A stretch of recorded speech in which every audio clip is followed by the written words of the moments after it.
अस्सलाम वालेकुम दोस्तों, माशाल्लाह माशाल्लाह अपने फार्म ते दो बच्चों की बकरी दूआ वारा नर मादी बच्चे तले और बच्चे बड़े कमाल दे जनाब, जेड़े जनाब लखा वाले जनाब रीडर बनते उस नस्ल के बच्चे ने माशाल्लाह तले। बाकी जनाब तुसी बकरी चेक कर लो, कोई जनाब 5-6 लाख रुपये रेट नहीं करना जनाब, बिल्कुल मुनासिब रेट है। इो जी नस्ल का जनाब रेट 5-5 6-6 लाख जनाब फार्मा के लोग मंगते हैं।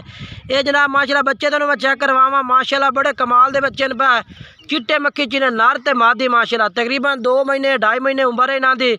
और रेट जनाब जो फाइनल है 2,20,000 रुपये जनाब बकरी लाई असी 2,20,000 दे राजे गोट फार्म ते माशाल्लाह जी।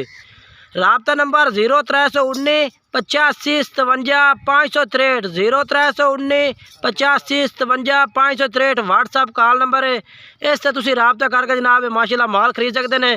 दुध माशाल्लाह बकरी तले इतना है पिया कि बच्चे जनाब रज के पी लेवन ता भी इजाफी दुध बच जाता जनाब, इतना भी बकरी तले दुध है जनाब।